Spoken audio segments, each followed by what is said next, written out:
We have addressed this previously, but reports are emerging that LJ Martin is likely to miss the first 3 or so games for the BYU football program. Is that going to cripple BYU's chances of making it to a bowl game this season? Let's dig into it.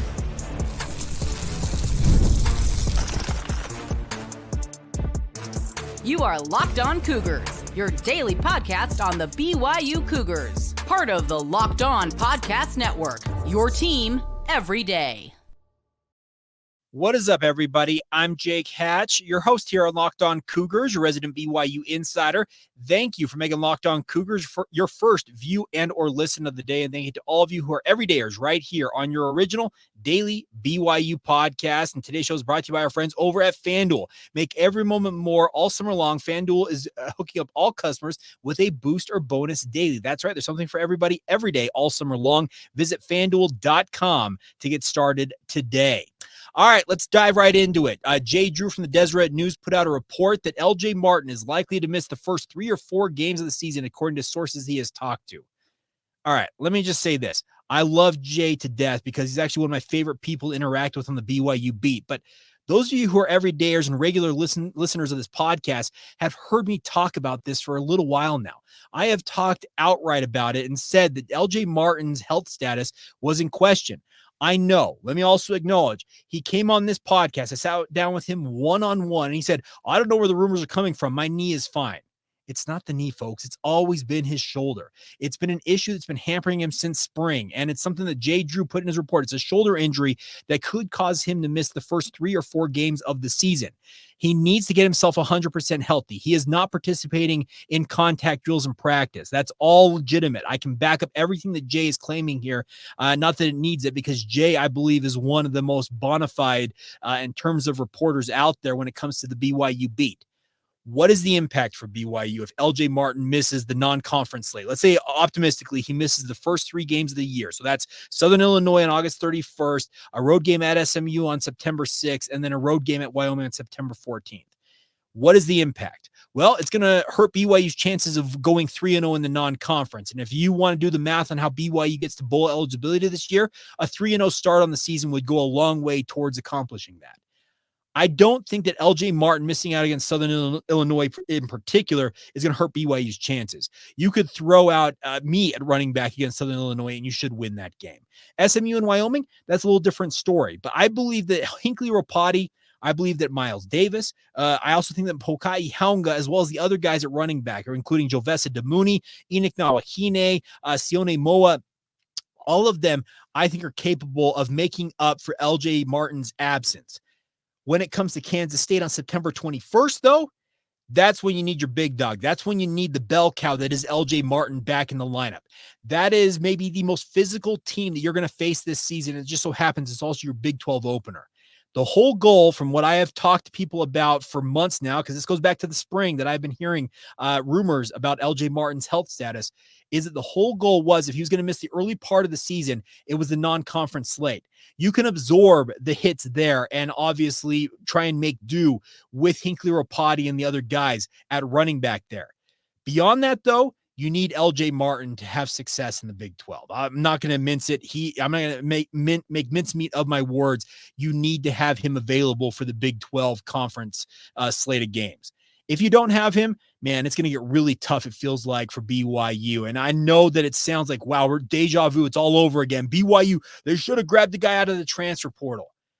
I don't know what to tell you. I thought BYU probably could have gone and looked at people, athletes in the transfer portal to bring in a guy that could offer some depth there. But they apparently are content with what Hinckley Ropati and Miles Davis in particular as upperclassmen can offer. And I think the Pokai Haunga, he has got a dynamic ability that I think is going to really come to the forefront at some point in the near future for BYU. And maybe as soon as the early part of the season with LJ Martin expected to miss time.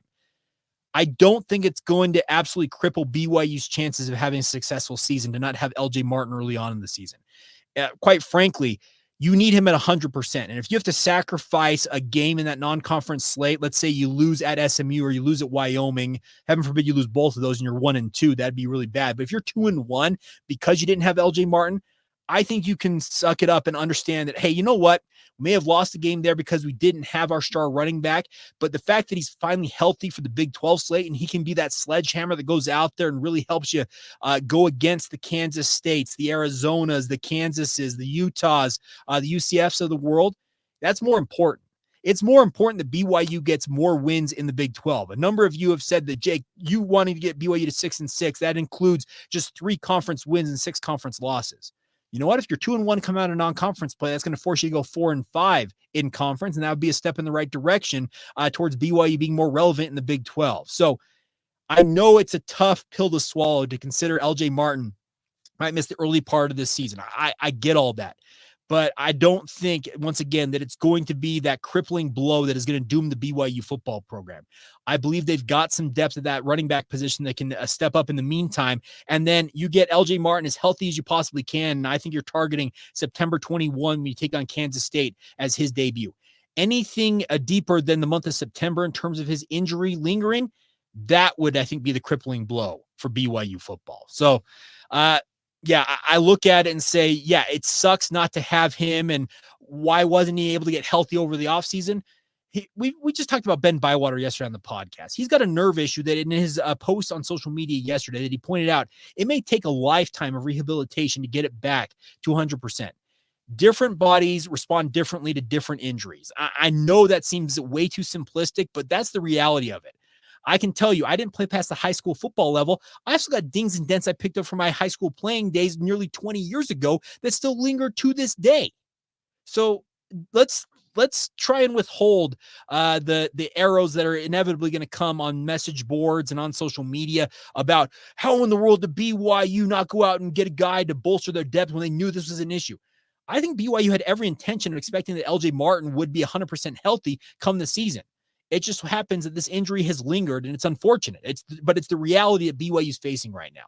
And I will say, day one of BYU fall camp or training camp, watching Hinckley Ropati during the short portion we watched, he looks as good as ever in and out of his cuts. Now, you obviously got to get pads on him. You got to have an offensive line that is going to be blocking, obviously. But he had a couple of holes open for him by an offensive line that were just as wide as a Mack truck. And if that translates over to actual football, and what I mean by that is putting actual pads on, I think BYU can endure the hit they'll take early on this season and make do until LJ's ready to roll. But you can't wait too long. It can't be something that mid-October we're still wondering if LJ Martin is available and going to be able to play at any point during the season. If that is the case, yeah, my expectations for BYU football may have plummeted and may have plummeted for everybody at that point. So there you go. That's what I got for you guys, but I don't think it's new revelatory information for anybody who's watched this podcast. I have come out and said it. I took some heat for it, for saying it, but it's good to have Jay Drew saying the same thing because he can take the heat this time. All right. Coming up next, though, we're going to talk about a guy who, if you want to have a guy that's going to hopefully help pick up the load, albeit at a different position, the wide receiver position. It's absolutely got to step up and help out the BYU football program. And a guy that I think really could help BYU in that vein, that is Darius Lassiter. He's a guy that I have pegged as maybe my breakout star for the BYU offense this fall. And we'll talk with him next about his expectations for himself right here on Locked On Cougars. Today's show is brought to you by our friends over at eBay Motors. Now, passion, drive, and patience. The formula for winning championships is also what keeps your ride or die alive. eBay Motors has everything to maintain your vehicle and level it up to peak performance. Superchargers, roof racks, exhaust kits, LED headlights, and more. Whether you're into speed, power, or style, eBay Motors has got you covered. With over 122 million parts for your number one ride or die, you'll always find exactly what you're looking for with eBay Guaranteed Fit. Your part is guaranteed to fit your ride every time, or you get your money back. Because with eBay Motors, you're burning rubber, not cash. With all the parts that you need at the prices you want, it's easy to make your car the MVP and bring home those huge wins. So keep your ride or die alive today at ebaymotors.com. Once again, that's ebaymotors.com. Eligible items only, exclusions apply. And of course, eBay Guaranteed Fit is only available to U.S. customers. Thank you once again for making Locked On Cougars your first listen of the day. Are you watching Fox Sports or ESPN on your TV all day and having to turn on the volume with all the shouting going on those networks? Make the switch to Locked On Sports today, everybody. It is a free 24/7 sports streaming channel program for you every single day to bring the biggest stories about all the screaming going on those other networks. Locked On Sports today brings you can't miss analysis, opinions, and news streaming 24/7 on YouTube or the Amazon Fire TV channels app. It's all part of the Locked On Podcast Network. Your team every day. All right, I had a chance to be out at BYU football practice on Wednesday when BYU opened up camp. We will be back out there later on this afternoon, so looking forward to being back out there and passing along what I learned on a future edition of the podcast. But on Wednesday, after practice ended, I had a chance to sit down, I guess not really sit down, but chat with Darius Lassiter, BYU wide receiver. There was some question if his eligibility was going to be intact for this season. He addresses that. He talks about the wide receiver position group as a whole, his personal goals, everything that he wants to do as a BYU Cougar in his time remaining in Provo. We talked about it, all of it, right here, exclusively on the Locked On Cougars podcast. How do you feel as training camp gets underway here? I feel great. Body feels great. I feel like I was moving great out there, even with the weight that I put on during the summer. Everybody's out there having fun today. A lot of receivers, everybody made plays. JoJo, Chase, Kody, Keelan, Parker. So it was just great to have everybody out here again. Now, you had some question about your eligibility during the spring. Are you happy that it worked out the way it did? Yeah, most definitely. Anytime you kind of get a chance to come back with this group of guys, you cherish those moments. I knew that's something I was going to miss the most. I know it's a game, but the bonds and relationships that you make, that's what makes it better.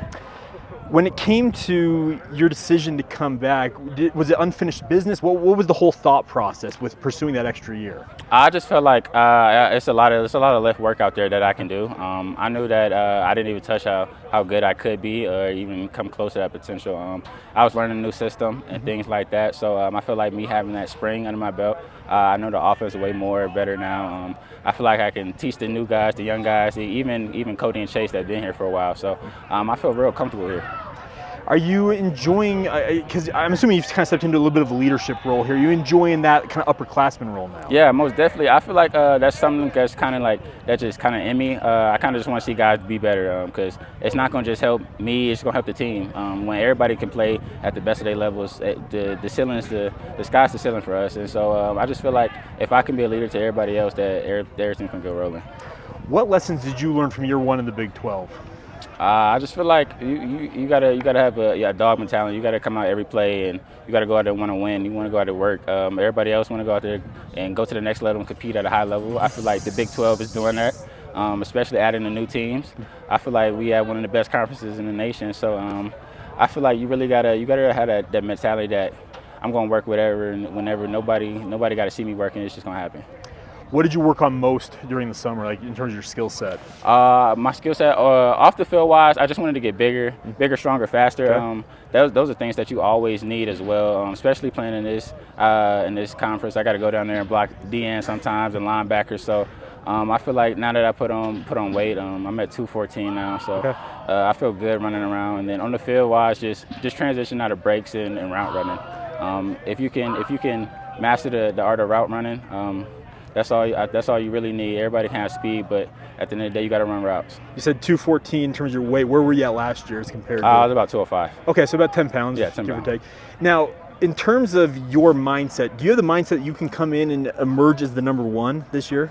I feel like any of us have that mindset. I think you need that. I feel like that's gonna carry you a long way. But most definitely, I feel like I can come out here and be the guy. Chase was the guy last year. Keelan can pop off and be the guy. Kody could be the guy. He was the guy 2 years ago. So I feel like we had the guys in the room that anybody can be the number one guy this year.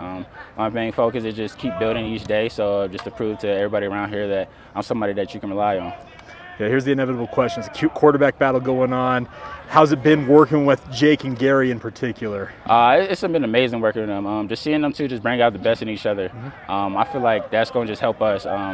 When you have two guys that want to compete at a high level, that want to go out there and win for the team, both vocal leaders as well. So it's just great having two of those guys around. Each one bring their own kind of game to the team. So I'm excited to see which one brings it out. What's the biggest difference between the two, if there's anything?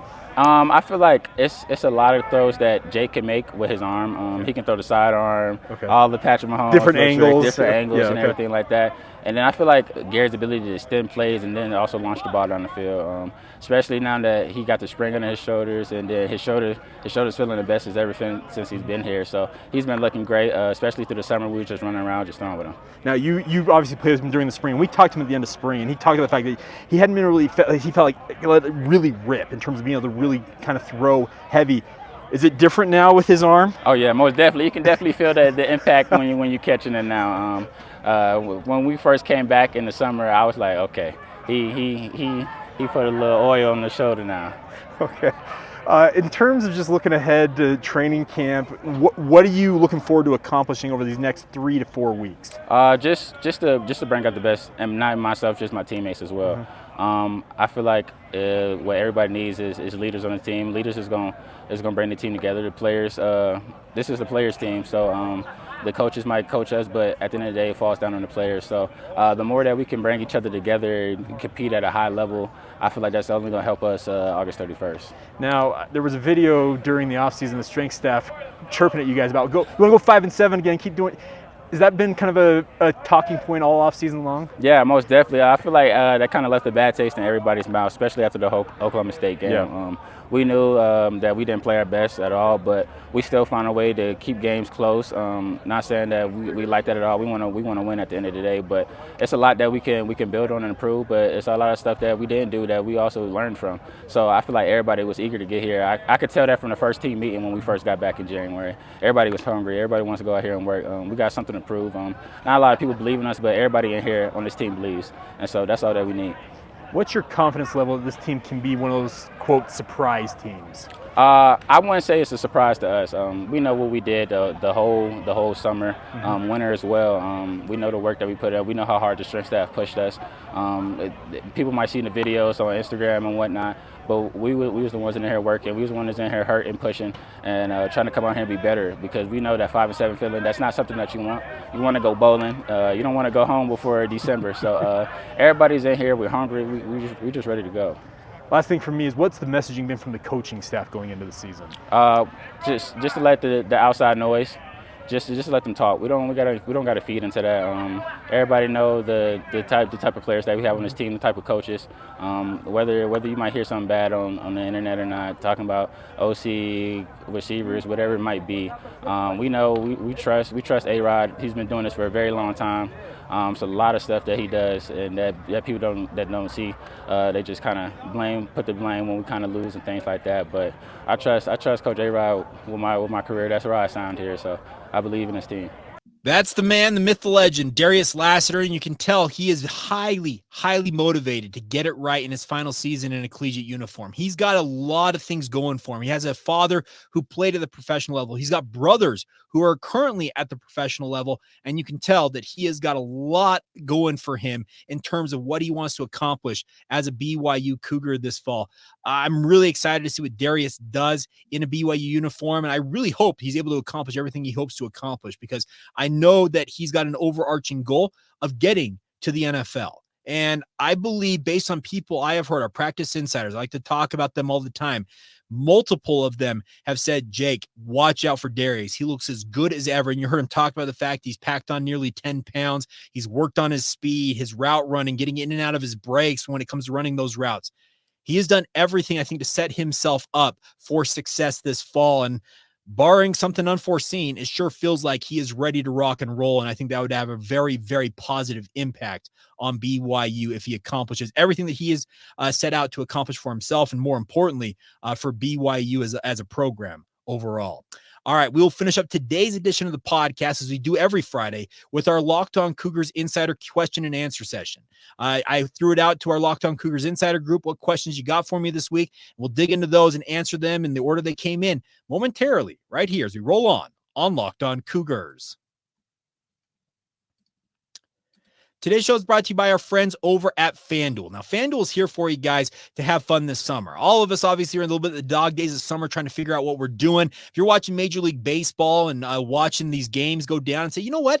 I think I could predict what the outcome is going to be on that. Why not put some money on it and do it with our friends at FanDuel? The best part is all you got to do is open the app and dream up any bets anytime you're in the mood. If you want to bet on BYU stuff, you can do that. BYU over under 4.5 wins for football this season. 55-1 odds for BYU basketball to win the national title in Kevin Young's debut season.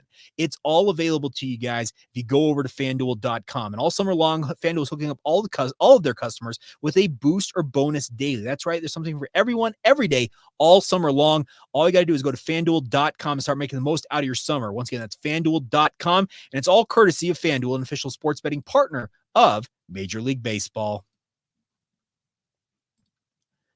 Thank you once again for making Locked On Cougars your first view and or listen of the day. Appreciate all of you for tuning in on YouTube, the various podcast platforms out there, Apple, Spotify, chief among them. Appreciate all of your guys' support. If you'd like to support the show further, sign up for our Locked On Cougars Insider Group. It's a great way to interact with the show, get one-on-one communication with myself, and get updates that I'm hearing about BYU sports quite literally sent to you in the form of a text message. You're not having to go to a message board or having to log in and see it in a chat room. It comes to your phone in a text message. You can fire back with thoughts of your own. We can have those conversations one-on-one. The link is in the show notes, whether you're watching this on YouTube or listening to it. It's a 14-day free trial to see if it's the right option for you, and just $5 a month afterwards. Hope you guys will consider signing up today. It's a really, really fun time to do that. I'll be out there at BYU football practice, and I'll just say this, our insiders group, they will be the first to know everything I see/learn from BYU football practice this evening, because they're going to get it in their text messages. All right. So in that vein, let's get to our weekly Locked On Cougars Insider Group and answer the questions that you guys submitted.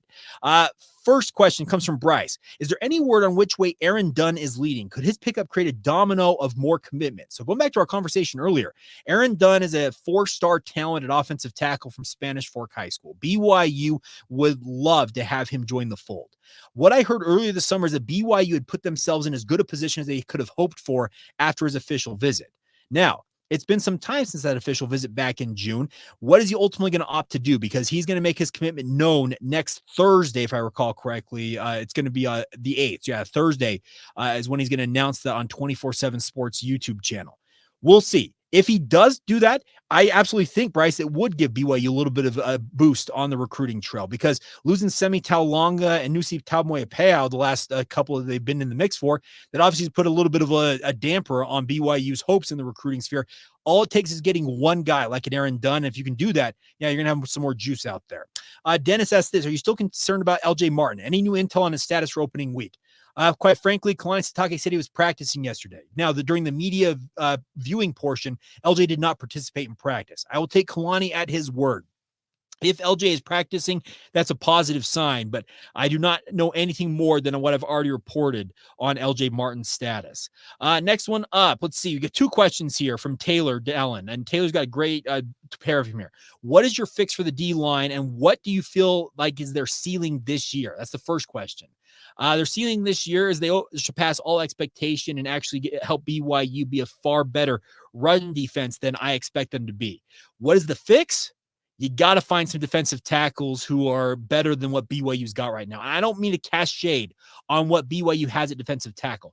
I would love for guys like John Nelson, Luke Tomalapatai, who else we got in the mix there? Blake Mangelson, David Latu, whoever, they can prove me wrong and shut me up real quick if they go out there and prove that they are the guys that BYU needs them to be. I think the jury is still very much out on what they are going to transpire to be, but yeah, they've got a lot to prove, and we'll see what happens. Next question: who is the BYU QB of the future right now? I'm not seeing anyone in the pipeline that has me excited. It's a good question. Obviously, Noah Lugo came in the last recruiting cycle. He's a freshman this year for BYU, and he's an extremely high-level athlete. He's more of an athlete playing quarterback versus being a quarterback who's an athlete.